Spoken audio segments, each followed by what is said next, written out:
Good afternoon, everyone. Good afternoon, everybody. Great weekend.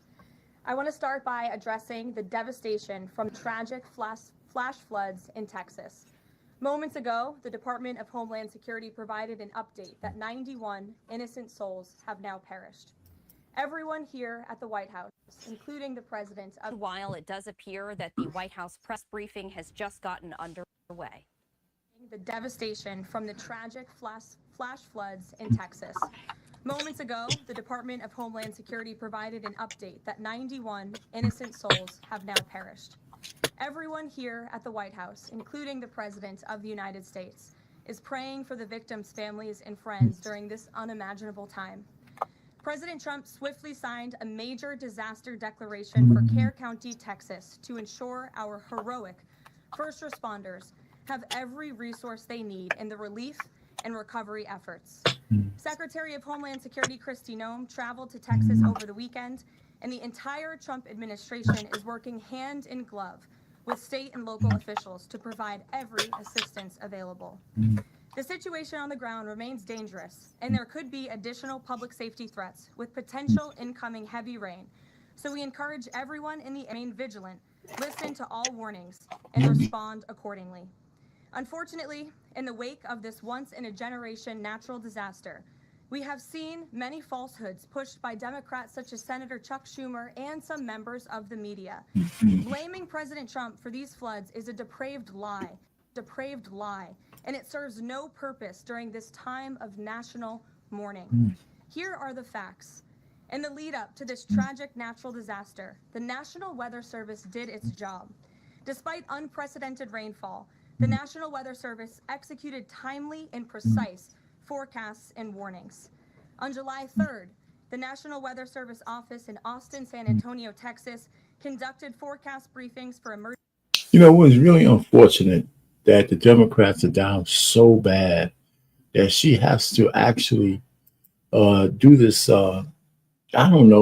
this explanation, because everybody in their right mind knows that at 4 o'clock in the morning, when that final warning bell hit, the water was like 30 feet above sea level, above lake level, whatever it is, in like an hour. You know, just getting the sleep out of your eyes would have made you kind of tardy. And there have been warnings all the way around. Now, if you want to say a long time before they even went out to that campground, if there were some early warnings and people took a chance, you know, that might be a conversation, but that doesn't go all the way up to the White House. And whatever so-called cuts they were talking about, that did not curtail these early warnings. So we're going to let her finish telling it. I believe her.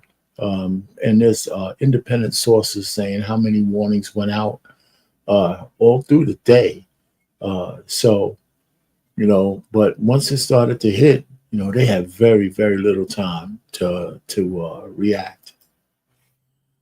So this is just a shame all the way around. Even this explanation shouldn't be when a country should be coming together. The Democrats are so possessed by the demons that hold them down that they don't care about Americans. They don't care about anything other than they hate Trump. Emergency management in the morning and issued a flood watch in the early afternoon. Flash flood warnings were also issued on the night of July 3rd and in the early morning of July 4th, giving preliminary lead times of more than 3 hours before flash flooding conditions occurred. And the National Weather Service office in New Braunfels, which delivers forecasts for Austin, San Antonio, and the surrounding areas, had extra staff on duty during the storms, despite claims of the contrary. So to any person who has deliberately lied about these facts surrounding this catastrophic event, you should be deeply ashamed. At this time, the administration's focus will be giving the victims and their communities the support they deserve during these recovery efforts in this tragic time. May God bless the great people of Texas, especially the parents who have lost their children. President Trump loves you. We are praying for you, and he will be traveling to see you later this week. Moving along to some further scheduling announcements. Tonight, President Trump will host the Prime Minister of Israel, Benjamin Netanyahu, for dinner, where they will discuss the positive developments taking place in the Middle East region. Tomorrow, the president will host his 6th cabinet meeting of his second term. Many of you will be invited to cover that. And on Wednesday, the president will host leaders from 5 African nations for lunch in the state dining room. In other news, after the historic signing on the South Lawn of the White House on the 4th of July, President Trump's One Big Beautiful Bill is now the law of the land. Republicans in Congress met the once-in-a-generation moment and codified the Make America Great Again agenda into law. After this monumental achievement, no other president in modern history has worked harder and faster to fulfill their campaign promises than Donald Trump. The One Big Beautiful Bill will get the United States of America firing again on all cylinders. It's safe to say that over the past few weeks, the president has delivered on many, many wins. For the 4th month in a row, jobs numbers beat market expectations with nearly 150,000 good jobs created in the month of June. The American economy has now added nearly 700,000 jobs since January 2025, with American-born workers accounting for all job gains. President Trump drove illegal border crossings to another historic low in the month of June, and Border Patrol once again released 0 illegal aliens into our country. The Supreme Court stopped activist judges from imposing nationwide injunctions and cleared the way for President to carry out his popular and common sense agenda. The University of Pennsylvania agreed to all of the Trump administration's demands and will now keep men out of women's sports. President Trump secured his trade deal with Vietnam, giving the United States total access to their markets. Because of President Trump's unleashing American energy dominance, gas prices are at 4-year lows. And when adjusted for inflation, gas prices are near the lowest levels we've seen in the last 20 years. That's a lot of wins, a lot of wins. NATO members agreed to raise defense spending to 5% of GDP, a foreign policy feat long thought impossible until President Trump made it happen. The Operation Midnight Hammer obliterated Iran's nuclear capabilities, taking out this imminent national security threat, not just to the United States, but to the entire world. The president secured a ceasefire between Israel and Iran, ending the 12-day war. The president brokered a historic peace agreement between Rwanda and the Democratic Republic of Congo. Pakistan nominated President Trump for the Nobel Peace Prize in recognition of his decisive diplomatic intervention to prevent a nuclear war between India and Pakistan. Blue-collar wage growth has seen its largest increase in nearly 60 years, and President Trump has defeated Joe Biden's inflation crisis with core inflation at the lowest level since March of 2021. And just about all of that has happened in the last 3 weeks, and I know you all know it because you've been very busy here covering it along with us. Let me just leave one more thing. This dude needs to lower interest rates. That's what has to happen. So with that, I will take your questions today as we kick off another very busy week here at the White House.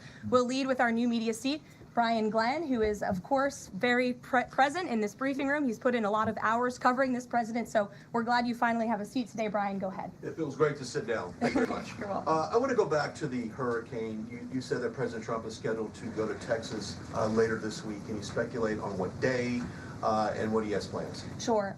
The White House is currently arranging those travel plans. We hope that it will be later this week, likely on Friday, but of course we want to do it at the most appropriate time on the ground for state and local officials. We don't want to interrupt the recovery efforts, but we're planning tentatively for a Friday trip, and when that becomes final, we'll let all of you know, as we always do. And you gave a little bit of reaction earlier, but the National Weather Service, the union, actually publicly stated they had an adequate staff on hand to forecast and predict the storm.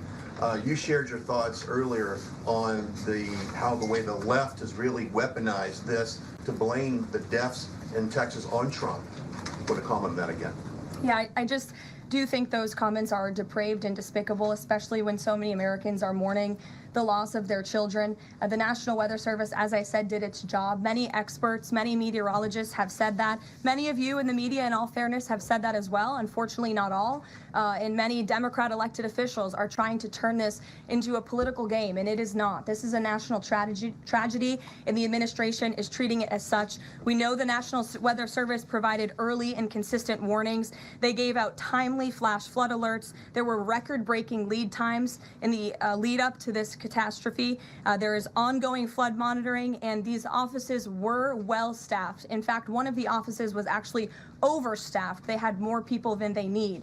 So any claim to the contrary is completely false, and it's just sad that people are pushing these lies. Can you just get one, kind of a little bit of breaking news? The Department of Homeland Security is moving to end the TPS status on Honduran and Nicaraguan migrants. Yes. Any plans to adding additional countries that you could be targeting? Just a reaction. Sure. Well, I won't get ahead of the Department of Homeland Security on additional countries, but as you pointed out, they did end temporary protective status for Nicaraguans and Hondurans in this country because TPS, temporary protective status, is temporary by definition. It is not meant to be a permanent path to residency or citizenship here in the United States of America. It was originally granted to Nicaraguans following a natural disaster in 1999. That doesn't sound very temporary to me. And as well as Hondurans in 1999 after the impact of Hurricane Mitch in 1998. And so this administration is doing what it promised to do. And if individuals from these countries want to come here, they have a legal pathway to do it, but temporary protective status.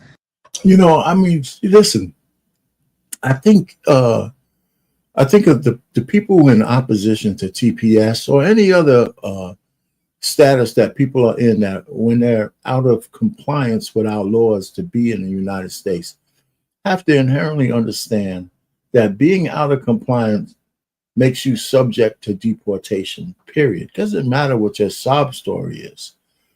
It really doesn't.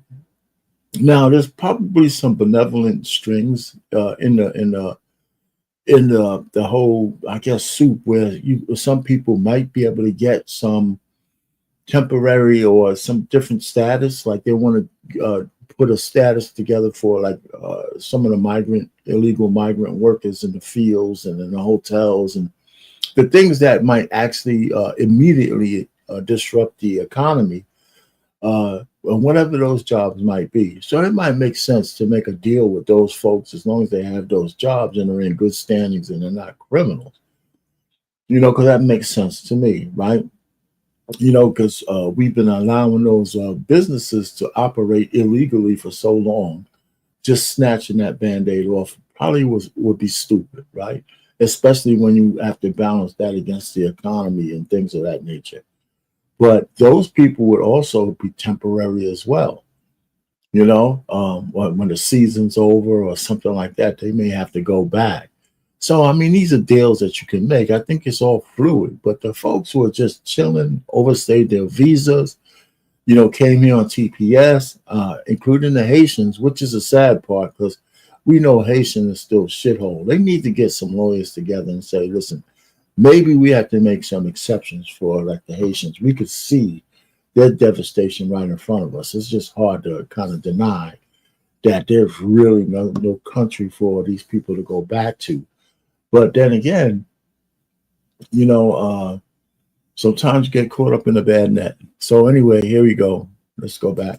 Was never meant to be permanent. The previous administration abused this status and this parole program, essentially treating it as such, and we're not going to tolerate that any further. Thank you, Brian. Megan. Secretary Bessent said yesterday that countries will boomerang back to the April 2nd tariff level starting August 1st. Why did the president decide to have those tariffs not take effect Wednesday as originally scheduled? And then I was also wondering if you could share, obviously we saw the letters the president sent out on Japan and South Korea, but if any other major U.S. trading partners are getting letters today. Sure, yes, I can confirm. In fact, I have those letters. If you could get a folder with the letters in them, Liz, they're right in the previous office. I have the signed letters that went out to both South Korea and Japan today. And there will be approximately 12 other countries that will receive notifications and letters directly from the President of the United States. And weeks ago, I stood at this podium and I told all of you that the President was going to create tailor-made trade plans for each and every country on this planet.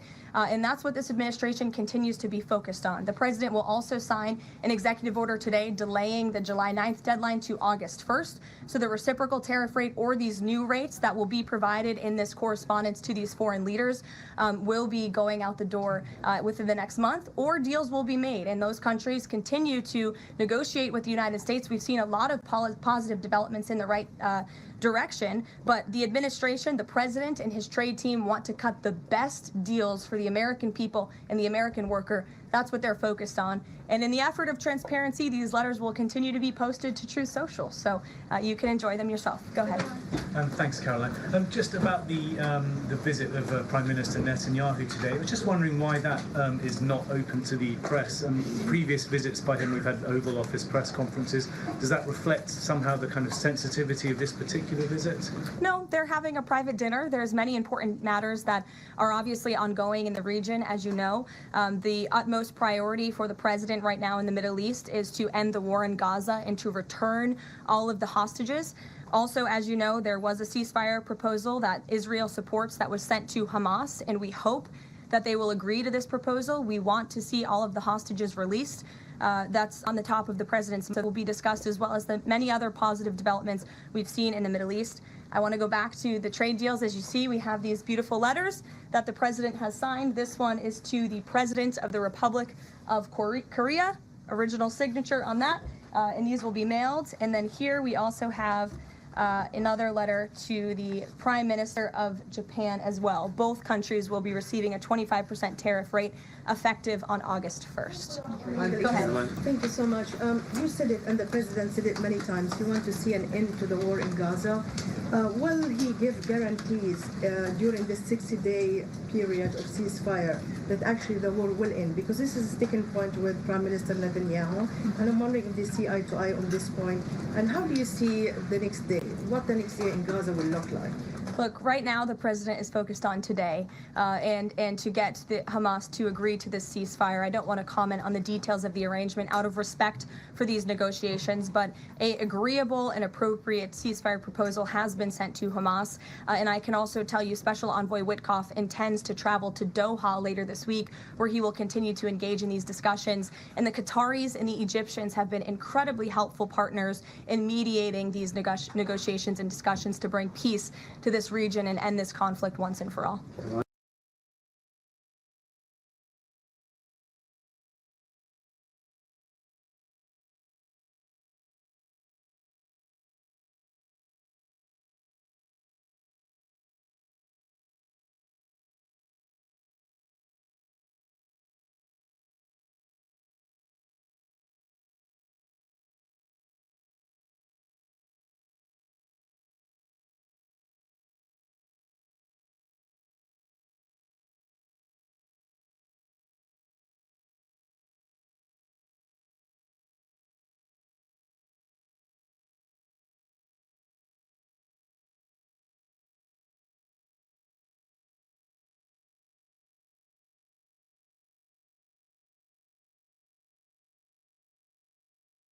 Kristen.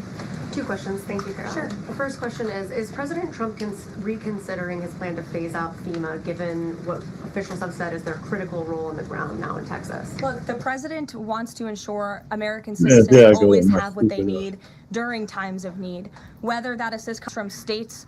You know, I said this thing about Hamas, this whole peace agreement. We'll get to this thing with FEMA, but this is what the can you really trust anybody from Hamas with the level of hatred between them and Netanyahu and Israel? Every peace agreement that they have really seems like it's always tenuous at best, right? Anyway, so let's hear what they have to say about FEMA. Or the federal government. That's a policy discussion that will continue. And the president has always said he wants states to do as much as they can, if not more. And in the case of Texas, the state and local officials are doing a tremendous job. And I know the president, Secretary Noem, and the federal government are very proud to be working with them. And the president has promised to give Texas the assistance that they need during this tragic time. Just one follow-up on cuts overall. Over the weekend, President Trump said that Elon Musk was a train wreck. Are there, given this current viewpoint, are there concerns within the White House or from the president himself over the cuts that happened under Musk while he was advising DOJ, including the National Weather Service? I think I've already addressed that, Kristen, and what I can tell you is that these offices were fully staffed. The San Angelo office was fully staffed with 12 forecast meteorologists. There were no vacancies. The San Antonio office was operating with 11 forecasters, and as Brian said, the union themselves said that there was adequate staffing. So I think those words speak for themselves, and the numbers speak for themselves. This was a once-in-a-century flash flood, a tragic natural disaster, and the administration is doing all that we can on the ground to help these families during during this time of need. Jeff. Thanks very much, Karoline. Just following up on Kristen's question, is it still the president's plan to phase FEMA out by the end of this year? I just answered Kristen's question for you. One more, hold on, one more. Sure, I'll give it to you. Go ahead. The follow-up on trade as well. 12 more letters coming, you said. Can you give us a sense of which countries those are? I'll let the president reveal those in very due time. Keep your eyes on Truth Social. Michael, in the back. Thank you, Karoline. An armed shooter today was shot in McAllen, Texas, after opening fire on Border Patrol agents. Comes just days after Democratic Congresswoman Pramila Jayapal recently said she gets, quote, inspired when activists obstruct ICE. Does the White House expect Democrats to tone down their rhetoric in light of what we saw today in McAllen, Texas? We certainly call on Democrats to tone down their rhetoric against ICE and Border Patrol agents who, again, are everyday men and women. I would encourage AOC and other Democrats to actually meet with the United States Border Patrol. These are honorable Americans who are just simply trying to do their job to enforce the law. They go home to their families every night just like we all do, and they deserve respect and dignity for trying to enforce our nation's immigration laws and to remove public safety threats from our communities. The White House is aware of the shooting that took place today in Texas, and we are working with the appropriate federal agencies to get to the bottom of what happened. Listen, any shooting of any ICE agent or Border Patrol falls squarely on the backs of the Democrats. I don't understand how these people could consider themselves American and be so traitorous to American law. You know, the unfortunate thing is that we may actually be under a Democratic Congress, or, you know, at some point, if they get the House and the Senate in the midterms, we're going to go right back to shit. And you're going to see how fast the country will go from where we are now on the right path of history to back into the shithole that Biden and Harris and parts of Obama was leading us into. So whatever the Republicans enjoy right now, that shit is tenuous as hell. I mean, people got to realize it's tenuous at best. Karoline, the DOJ and FBI have now concluded there was no Jeffrey Epstein client list. What do you tell MAGA supporters who say they want anyone involved in Jeffrey Epstein's alleged crimes to be held accountable? This administration wants anyone who has ever committed a crime to be held accountable. And I would argue this administration has done more to lock up bad guys than certainly the previous administration. And the Trump administration is committed to truth and to transparency. That's why the Attorney General and the FBI Director pledged at the President's direction to do an exhaustive review of all of the files related to Jeffrey Epstein's crimes and his death. And they put out a memo in conclusion of that review. There was material they did not release because, frankly, it was incredibly graphic and it contained child pornography, which is not something that's appropriate for public consumption. But they committed to an exhaustive investigation. That's what they did, and they provided the results of that. That's transparency. Follow up on that, Sure. Caroline. Okay, so the FBI looks at the circumstances surrounding the death of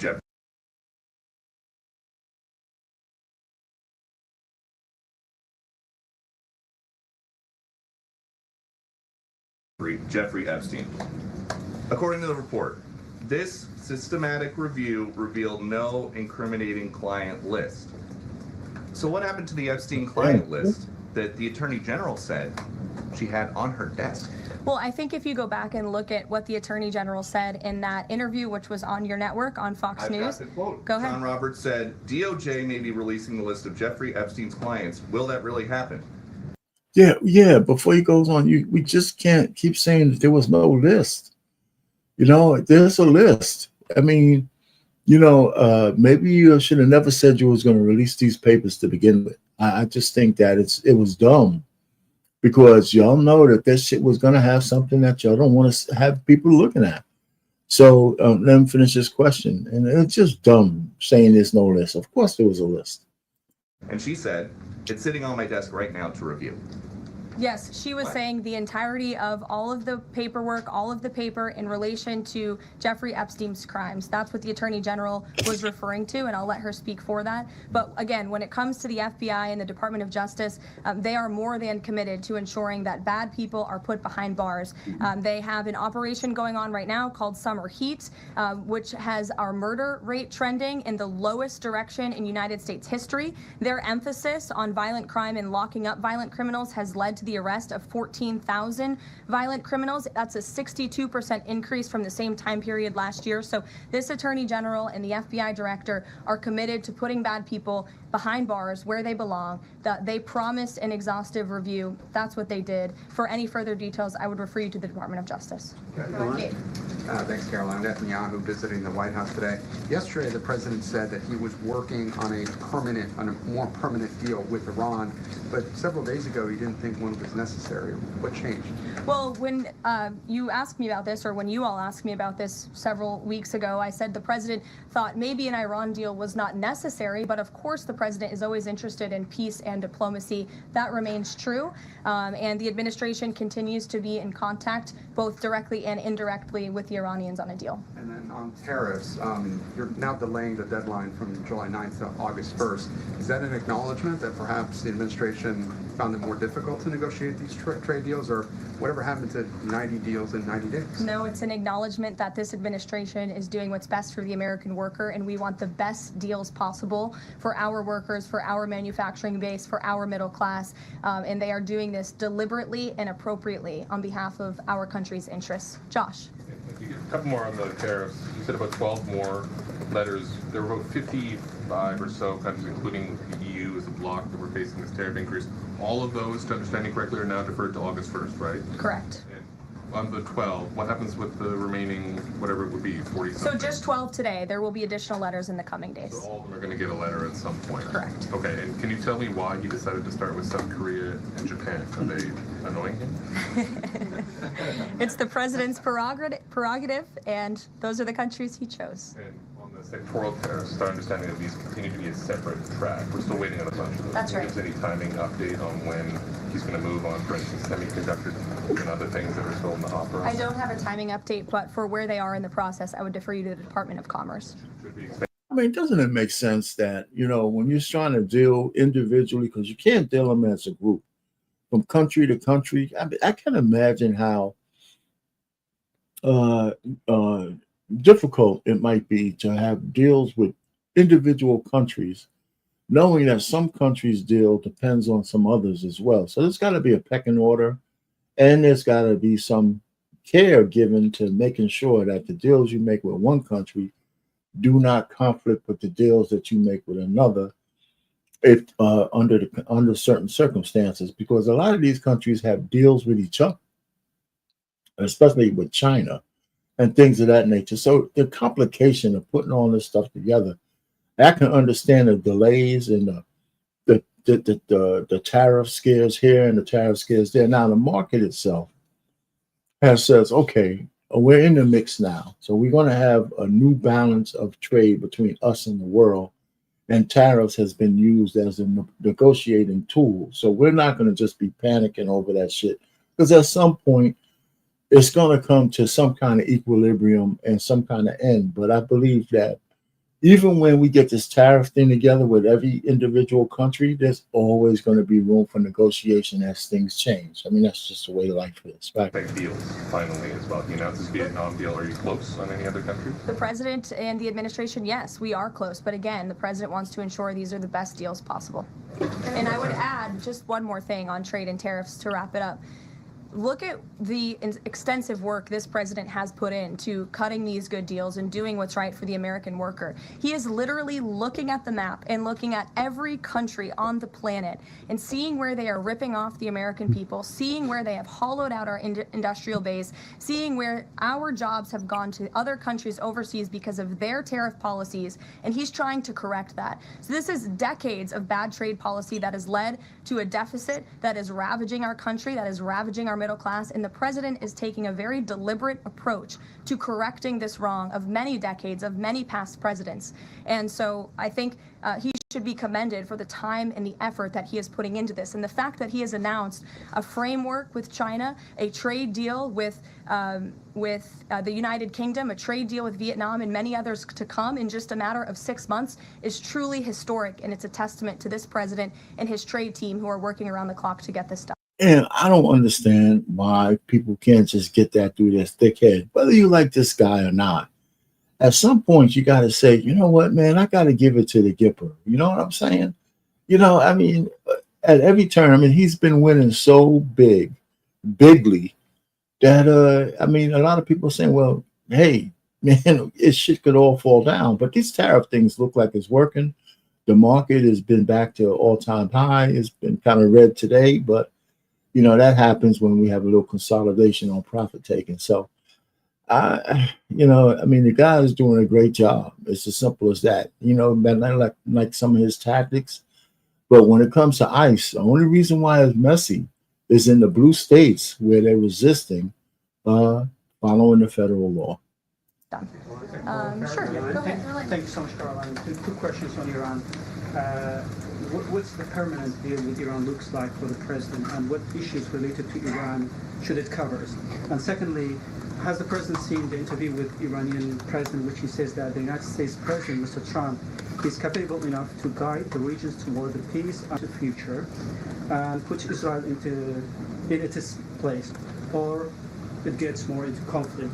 Has the president seen these comments, and what's his reaction to these comments? I'm not sure if he's seen those comments, but certainly I think it's true that the president is the right man for the job to move the direction, this region into the direction of peace and stability for the future. That's what he and his national security team are working on every day, and we've already seen historic achievements in that direction. Follow-up? Go ahead. In the back. Kelly, go ahead. Great. Sure. You. And then in front of you. A couple questions for you. First, y'all need name tag signs. First question on the flooding in Texas. I know there has been some concern about the timing of the alerts, knowing that they did go out, but the warnings coming out in the wee hours, so while many people were likely sleeping. Can you share just details what you know about why those warnings were sent while people were likely sleeping, and then what the administration is doing to ensure that these alerts come out sooner? Well, the alerts imminently were sent out before the flood when people were sleeping, because the flood hit in the very early hours of the morning. So people were sleeping in the middle of the night when this flood came. That was an act of God. It's not the administration's fault that the flood hit when it did. But there were early and consistent warnings. And again, the National Weather Service did its job. On July 2nd, there were initial notices of potential weather and flooding risks were issued. On July 3rd, escalating warnings throughout the day with a flood watch issued at 1:18 p.m. And then later at 6:10 p.m. on July 3rd, the Weather Prediction Center warned of excessive rainfall and a high likelihood of flooding. At 6:22 p.m. July 3rd, National Weather Center issued a hydraulic warning highlighting considerable flooding risks, including in Caryville County. And then there were the timely flash flood alerts at 11:41 p.m., 1:14 a.m., and then another flash flood emergency warning issued at 4:03 a.m. just before the flood hit. So those were all of the warnings that went out to the affected area and region. Go ahead. One question on education funding for states Thank you very and local much. I appreciate it, districts. Karoline. Two questions for you related. Before more questions on the flood warnings, the people over here in Texas get a lot of flood warnings, and you got to take into account the human condition, right? Because they have a lot of warnings, and a lot of times the flood doesn't come. They don't come. Now, if they're during the day, people can see they might be a little bit more alert. But yeah, I've heard from other independent sources that they were given warnings throughout the day. Now, whoever committed to go to those campgrounds probably committed to be there the day before, maybe later on the day of. But the real issue is that a lot of warnings keep coming, because I'm saying to myself saying, well, if you know these campgrounds are in the floodplains, you know, why have a campground there in the first place? Okay, because it doesn't flood all the time. And a lot of times they do have the warnings soon enough to clear things out. But when you're talking about a camp full of young kids at 4 in the morning with their counselors, man, these kids they probably didn't know what hit them. I mean, nobody wants to say it. But the amount of amount of the flash flood was so fast based on what they said in a matter of an hour. You know, you're talking about 20 to 30 feet of water coming at you. I mean, I don't know. Even if they would have woke up at 3 o'clock in the morning, got all of those kids, all 30 or something of them, up ready to move in an hour, man, that's even stretching. And where? I mean, it's dark. You got tired kids. People got to go to bed. I mean, it was just one of those, you know, imperfect, perfect situations where it was a maximum tragedy. I don't know what else you could really say about it, other than, you know, God bless all those families, you know, and God bless, therefore, the grace of God go to the rest of us. I mean, what else can you say? I mean, I think it's as simple as that. Trying to blame this on Trump and all that other shit is just it's getting tiring. You know what I'm saying? To the Prime Minister's visit today. Number one, there's a report circulating that the Gaza Humanitarian Foundation provided a proposal to the White House to build these so-called humanitarian transit areas inside and outside of Gaza. The GHF is insisting it has nothing to do with that proposal.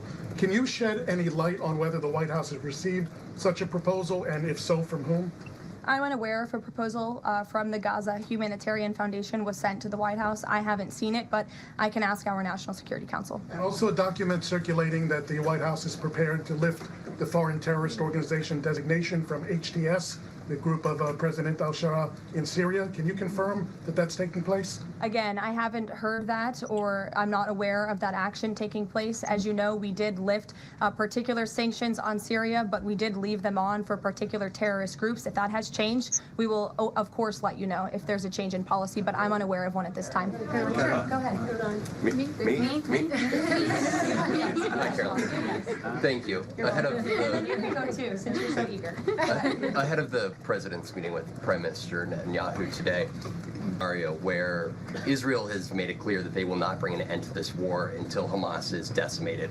And the president just 5 months ago suggested a potential takeover of Gaza. Is there a situation where tonight the two men will change their posture, and in the scenario that Hamas turns over the remaining hostages, that the war could come to a permanent end, and that they will seek that under that scenario that they would essentially try to bring this war to a permanent end beyond just that 60-day ceasefire? Again, you're putting a hypothetical situation in the air, so I don't want to comment on that out of respect for these ongoing negotiations and discussions that are taking place. But as for the takeover of Gaza, I don't believe the president ever said that. I think he discussed a rebuilding of Gaza once this war is over. This has become an uninhabitable place for human beings, and the president has a big heart. He wants this to be a prosperous, safe part of the region where people and families can thrive, and there will be a need for a real rebuilding effort when the time comes. But right now we need to end this war, and we need to bring all of the hostages home.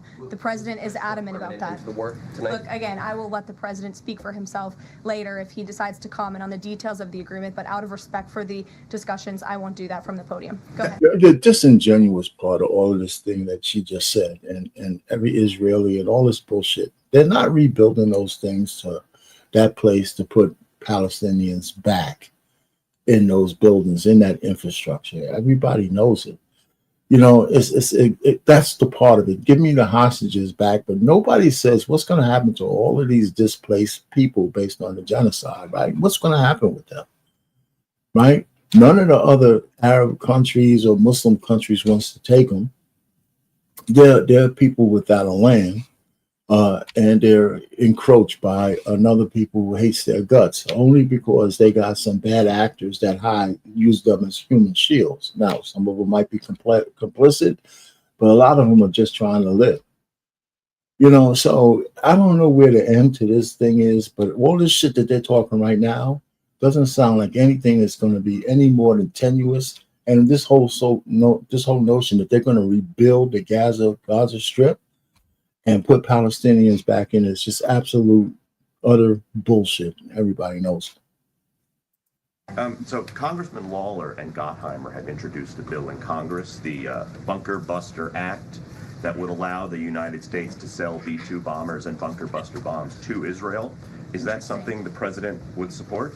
Well, I don't know if the president's aware of the Bunker Buster Act, but I will ask him and see what his opinion on that is. I'm not sure. Karoline, building off of the question earlier about the shooter in Texas who targeted ICE, Axios reported today, I believe, that Democrat lawmakers were saying their constituents are calling on them to be more violent when they go to ICE facilities, including, I believe, they want them to shed blood, and that they said that Democrat lawmakers should be willing to get shot themselves.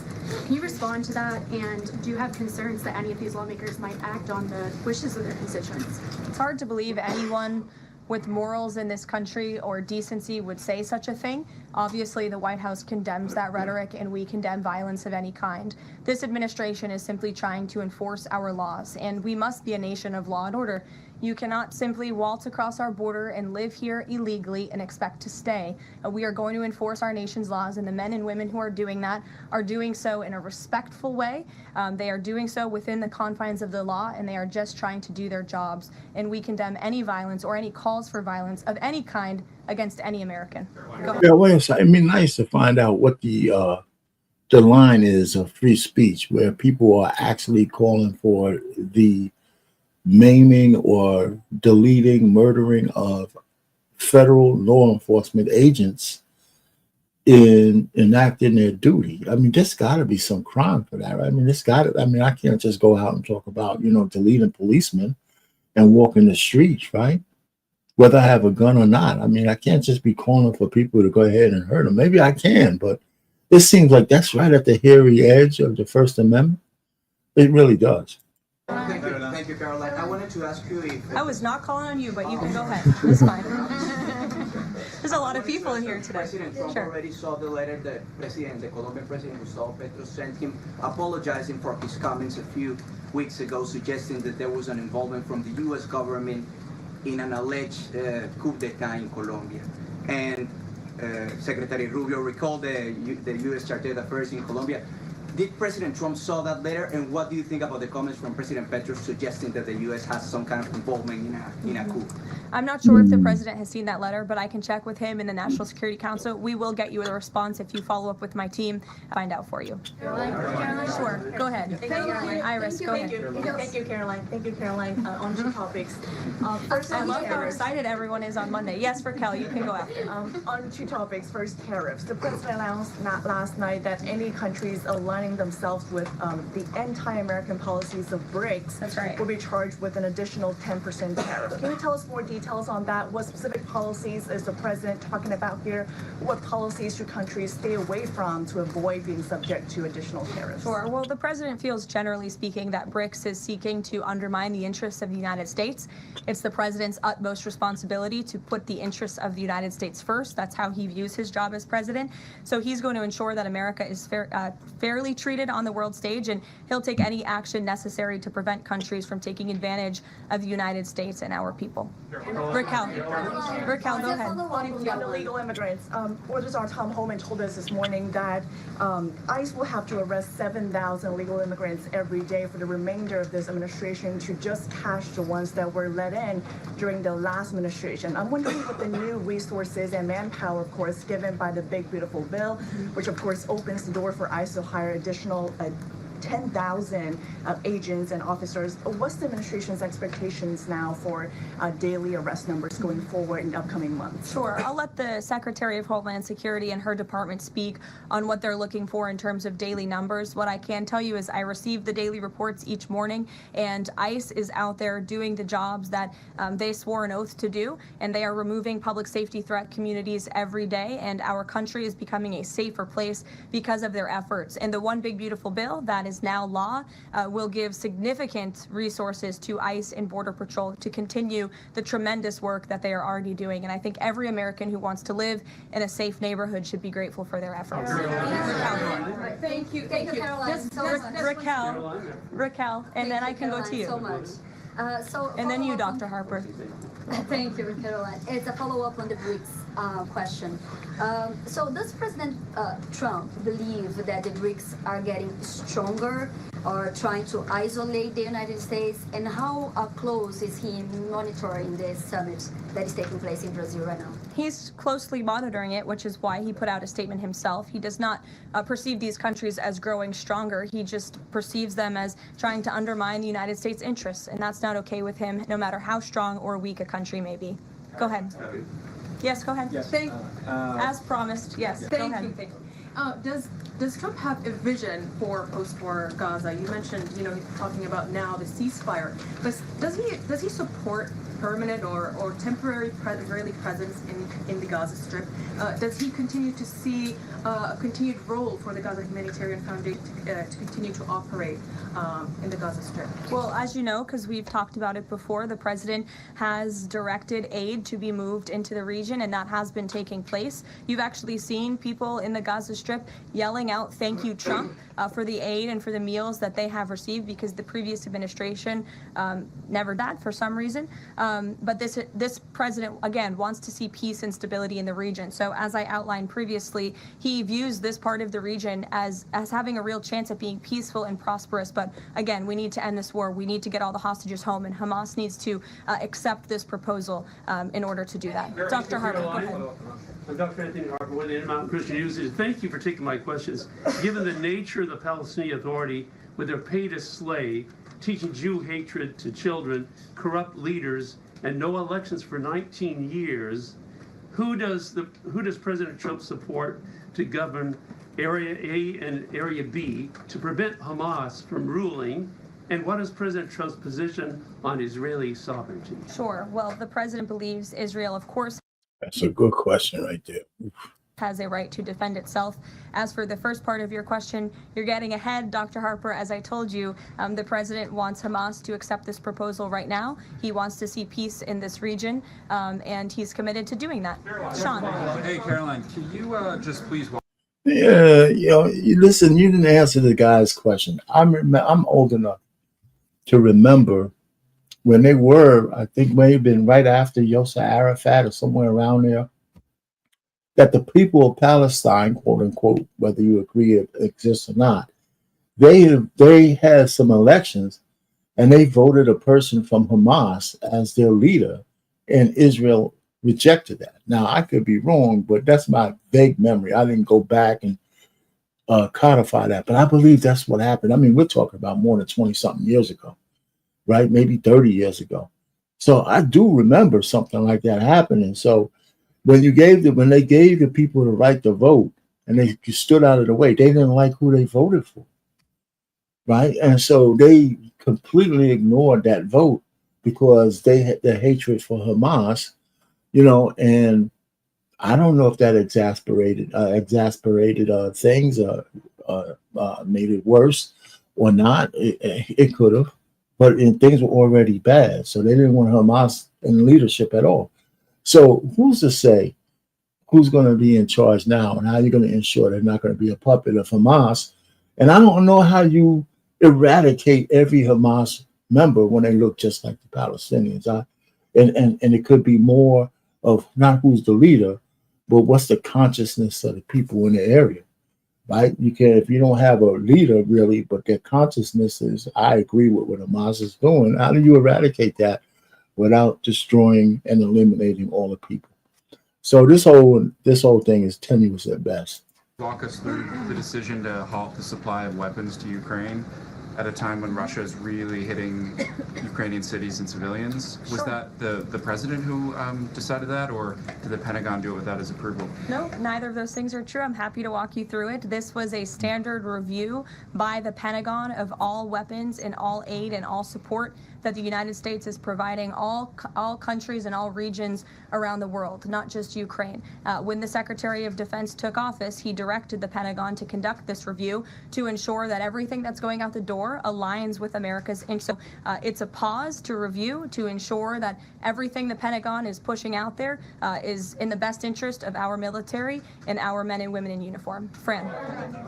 Two questions on Israel. You suggested that Hamas is the impediment currently to a ceasefire. So if not a ceasefire deal, then what does the president hope to achieve with tonight's dinner with the prime minister? Again, you guys are getting around to a lot of hypotheticals. I don't want to get ahead of the president, but there are many other issues to discuss with Prime Minister Netanyahu tonight related to the region and just the entire world. So this will be a dinner to talk about Operation Midnight Hammer, which was incredibly successful, to talk about peace in Gaza and ending that conflict, as well as many other topics of discussion in relation to Israel and the United States. Sure, go ahead. Thank you, Karoline. Given the fact that this is on the trade letters, given the fact that the president put into effect the tariffs on April 2nd and then put the pause into place, is the president at all concerned that these countries that are receiving the letters won't take them seriously because the deadline seems to have shifted already and may shift again?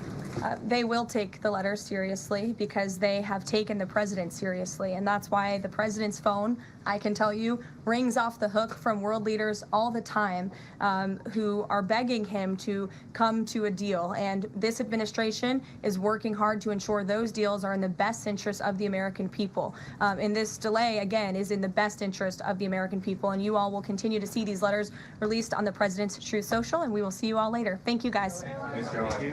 And that is the conclusion of the White House press briefing right there. One of the major topics is President Trump giving letters to a number of countries ahead of Wednesday's deadline on the tariffs. Yeah, thank you, folks, for popping in. Hit the like button on the way in and now on the way out. Hey, listen, I always try to catch her as live as I possibly can. I mean, I was just delayed by maybe around 10 minutes or so. But anyway, it was a good press conference. I try not to just say I believe everything that's being said. I think this Israeli-Hamas thing is tenuous at best. I don't think any real peace with any Hamas leader is something that Israel is going to be satisfied with at all, right? I don't care what they say, right? And the Palestinian people, whoever they are, if they don't have the mindset and they just want to, regroup and have a regular life, as long as they're under the umbrella and being used as human shields by Hamas, they'll never have peace. I mean, it's as simple as that. I mean, how many decades do we have to keep going through this shit, right? Anyway, so that's it.